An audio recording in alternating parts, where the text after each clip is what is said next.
Olá, meu nome é Felipe Marinho, eu sou médico e hoje nós vamos conversar um pouquinho com os pais e mães sobre febre nas crianças. Esse é um tema muito importante e é muito frequente. No hospital que eu sou diretor, febre é o motivo da procura do pronto-socorro para as crianças em 65% dos atendimentos. Mas nem sempre a febre é um problema e a gente vai entender um pouquinho disso. Por que o corpo faz febre? O que significa isso? Vamos falar um pouquinho de algumas doenças que causam febre e como que você deve fazer para medir corretamente a temperatura para ter esse dado real na sua mão. Antes disso, vou te pedir uma coisa, curte esse vídeo e se inscreve no meu canal, isso é bem importante para mim. E também me segue no Instagram, eu vou deixar o endereço aqui embaixo.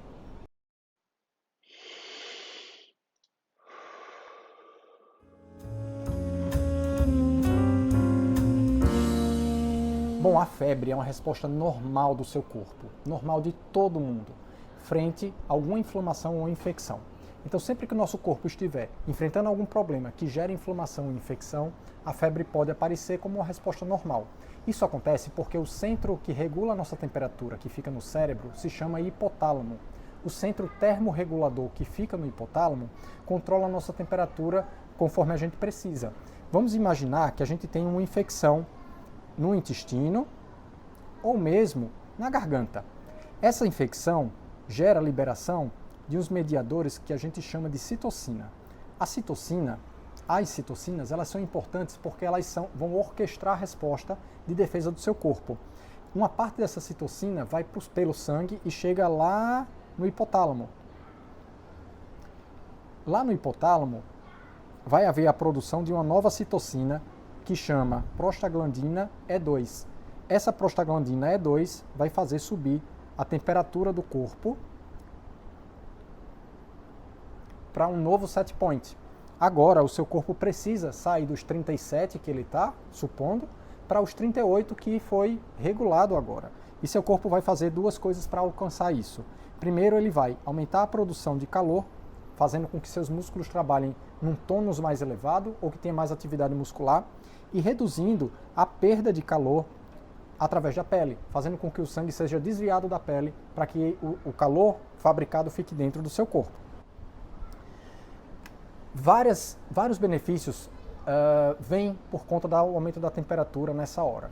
O seu corpo ele fica mais esperto para tratar a infecção.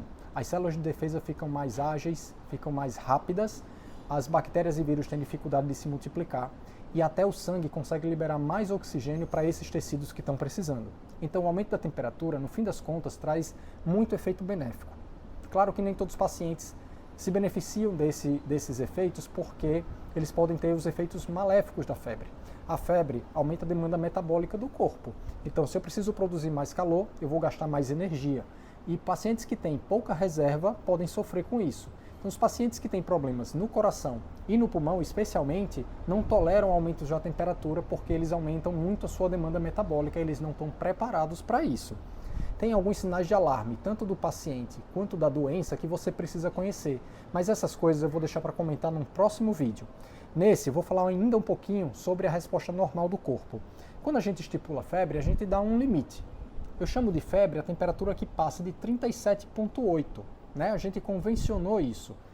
Só que a temperatura normal de alguns pacientes ela é diferente dependendo da faixa etária que eles estão. Então é normal que na criança a temperatura fique no basal ali perto de 37. Nos adultos isso passa para 36,5, nos idosos passa para 36.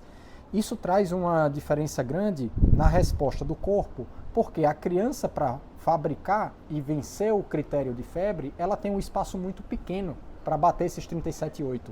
O adulto já tem um caminho maior e o idoso maior ainda. Então por isso que é comum o idoso ter algumas infecções importantes, graves, mas não manifestar febre. E a criança com coisas banais, pouco importantes, faz febre com a maior facilidade. Né? Então isso é uma resposta natural do nosso corpo também. Várias doenças causam febre. Na maioria das vezes, infecções virais. Algumas infecções bacterianas também podem causar febre, mas na maioria das vezes, nas crianças, essas infecções são autolimitadas, duram poucos dias e os sinais da doença são também sinais leves. Então, só para lembrar vocês, as infecções mais comuns nas crianças são os resfriados, aquelas infecções que pegam nariz, com o nariz escorrendo, nariz entupido, um pouquinho de dor na garganta, Otite, que é a inflamação do ouvido, na maioria das vezes também é viral e autolimitada, demora uns dias e passa. Infecções da garganta, algumas vezes por bactéria, mas na maioria das vezes por vírus. Algumas infecções mais baixas, como bronquite, bronquiolite, também na maioria das vezes autolimitadas. Infecções do intestino, que dão diarreia, náusea, vômito. Infecções de pele e algumas crianças também podem ter infecção de urina. A maior parte das infecções virais, especialmente essas infecções que pegam intestino e toda essa parte respiratória, são autolimitadas. Vão passar espontaneamente depois de alguns dias. Você só deve se preocupar se tiver algum sinal de alarme, como uma criança que está muito chorosa, muito sonolenta, muito pouco, interagindo muito pouco, ou que está tendo recusa alimentar e de hidratação de forma importante. Os dentes, por mais que algumas mães botem a culpa nos dentes, a febre não costuma aparecer pela erupção dentária. A erupção dos dentes não causa inflamação ou infecção que gere citocina para poder justificar a febre. Então, normalmente não é um motivo de febre. Observe outros sinais de outras doenças se o seu filho tem febre e está com o dente aparecendo.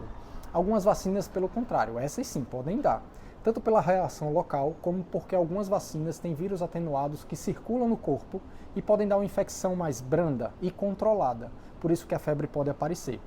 Um conceito importante que vocês precisam saber é, a gente falou de febre, aumento da temperatura do corpo porque o centro termorregulador ajustou para uma nova temperatura.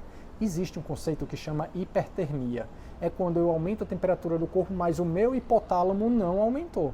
Isso acontece quando a gente agasalha excessivamente uma criança, a gente põe muito cobertor em cima de uma criança, ou ela faz muita atividade e não tem como se resfriar, como em cantos muito quentes, cômodos fechados, ou uma criança que não está adequadamente transpirando para poder baixar sua temperatura. E como que você vai medir a temperatura? Você vai medir a temperatura usando os termômetros. Nunca use a mão para dizer que uma criança está com febre, tá? Isso aqui sempre erra muito. Esse primeiro termômetro que eu estou botando aqui, vocês conhecem. É o que está no shopping, nas escolas, nos hospitais. Ele tem uma taxa de erro relativamente alta. Ele não deve ser usado por você em casa se você de fato se importa com a medida certa da temperatura. Prefira termômetros digitais de contato, que são esses aqui. Em poucos segundos, normalmente 3 segundos, ele te dá o resultado. Evite os contatos, os termômetros de mercúrio. Se você tem termômetro de mercúrio, migre para o termômetro digital. Ele é mais rápido, mais confiável e não corre o risco de acidente, como quebrar o vidro ou até mesmo intoxicação pelo mercúrio. O mercúrio é um metal pesado que não sai do corpo e ele pode entrar pelo contato com a própria pele. Bem? Então, a boca é um dos locais mais confiáveis de aferir a temperatura. O ouvido também. Um pouco menos confiável é a temperatura na axila, no sovaquinho. E menos confiável ainda é a temperatura que a gente mede na testa, na fronte. Se você tem um termômetro de contato como aqueles, você pode fazer a medição na boca ou na axila. Se você tem um termômetro especialmente desenvolvido para aferir no ouvido, você pode usar esse também. Se você tem aqueles termômetros sem contato que usam infravermelho, evite medir a temperatura aqui. É o pior canto que tem. Se você só tem esse e vai usar, use ele medindo a temperatura na região temporal, que é essa região aqui do lado da testa. Aqui passa uma artéria que chama artéria temporal. E aí você consegue uma aferição um pouquinho melhor. Então ela fica aqui do lado, tá? A temperatura da artéria temporal. Então esses são os principais locais para você medir a temperatura. Se você vai usar o termômetro de contato, em poucos segundos ele já apita e você já pode confiar que é aquela é a temperatura correta. Se você vai usar um termômetro de mercúrio, você precisa esperar 3 minutos no sítio que você escolheu para que essa temperatura chegue no equilíbrio do termômetro. Bom, você viu que a febre é uma resposta importante do corpo, uma resposta normal, ela está presente em muitas doenças e na maioria das vezes são doenças autolimitadas com evolução muito benigna e você não deve se preocupar. Você aprendeu também onde que você deve medir a temperatura e no próximo vídeo eu vou falar um pouquinho sobre como tratar a febre, quando tratar a febre e quais são os sinais de alarme que você precisa monitorar na sua criança. Compartilhe esse vídeo com as pessoas que você conhece para que elas também tenham acesso a esse conteúdo e até a próxima!